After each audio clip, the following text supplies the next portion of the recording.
जय श्री कृष्णा। आइए सुनते हैं आज मंगलवार के दिन भगवान शिव और हनुमान की यह कहानी। भगवान शिव ने हनुमान जी के रूप में अवतार लिया था।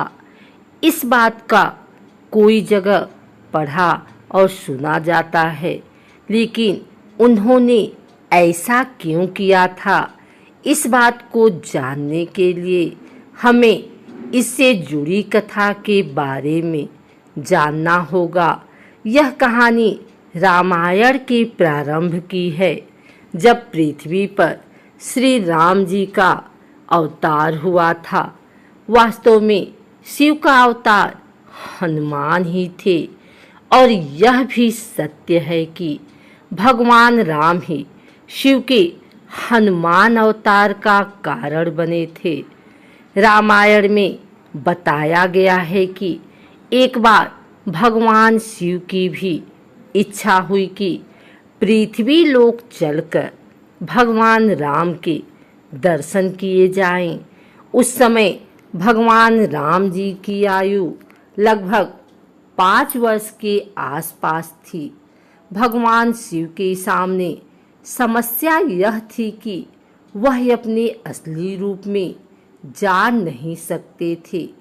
ऐसे में एक दिन शिव ने माता पार्वती से कहा, जानती हो पार्वती, मेरे राम ने पृथ्वी पर जन्म लिया है और उनके दर्शन की सेवा का मन हुआ है। मेरी इच्छा है कि अब मैं यहाँ से चला जाऊं और जिस लोक में राम हैं वहीं मैं भी रहूं। यह सुनकर पार्वती विचलित हो गई और दुखी होकर बोली कि हे स्वामी, मुझसे ऐसी कौन सी गलती हो गई है कि आप मुझे यहाँ छोड़कर पृथ्वी लोक पर रहने जा रहे हैं। उन्होंने कहा, स्वामी, आप यदि जाते हैं तो जाइए, लेकिन एक बात सुन लीजिए कि आपके बिना मैं यहाँ जीवित नहीं रहूँगी। पार्वती माँ की बात सुनकर शिव को एहसास हुआ कि पार्वती भी मेरे बिना नहीं रह सकती हैं, और अगर मैं यहाँ से गया तो निश्चित ही रूप से पार्वती अपने प्राणों की बलि दे देंगी। ऐसे में शिव भगवान मोह के एक चक्रव्यूह में फंस जाते हैं, क्योंकि एक तरफ माता पार्वती जी के पास भी रहना था और दूसरी तरफ भगवान राम के लोक में भी जाना था।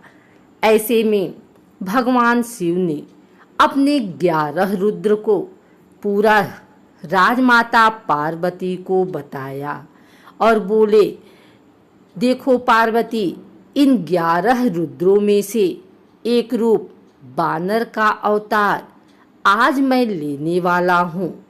एक रुद्राक्ष में से आज एक रूप बानर का होगा, जो बाद में हनुमान के रूप में जाना जाएगा। शास्त्र बताते हैं कि भगवान शिव सब जानते थे। शिव जी राम जी के पूरे जीवन काल को देख पा रहे थे। वह जानते थे कि एक बार राम जी को पृथ्वी का कल्याण करने के लिए मेरी आवश्यकता होगी। शिव को यह भी पता था कि कलयुग में ना मैं नजर आऊंगा और ना ही राम तब कोई अवतार भी धरती पर नहीं होगा। इसलिए शिव ने अपने एक शक्तिशाली रूप को जन्म दिया, जो कलयुग में भी अजर अमर रहेगा और पृथ्वी लोक के लोगों के दुख दर्द को दूर किया करेगा। इसलिए आज भी भक्त लोग हनुमान जी के दर्शन साक्षात कर लेते हैं। इस बात के कई सबूत मिल चुके हैं कि हनुमान जी आज भी धरती पर मौजूद हैं। श्री राम भक्त हनुमान जी की पूजा करते हैं लोग। उन्हें प्रसन्न करने के लिए कोई हनुमान चालीसा का पाठ करता है तो कोई सुंदरकांड का पाठ करता है। मान्यता है कि हनुमान जी अपने भक्तों की सारी पीड़ाएं और संकटों को दूर करते हैं, इसलिए उन्हें संकट मोचक नाम से भी पुकारा जाता है। लेकिन हनुमान जी की पूजा में कई बातों को ध्यान रखना जरूरी होता है।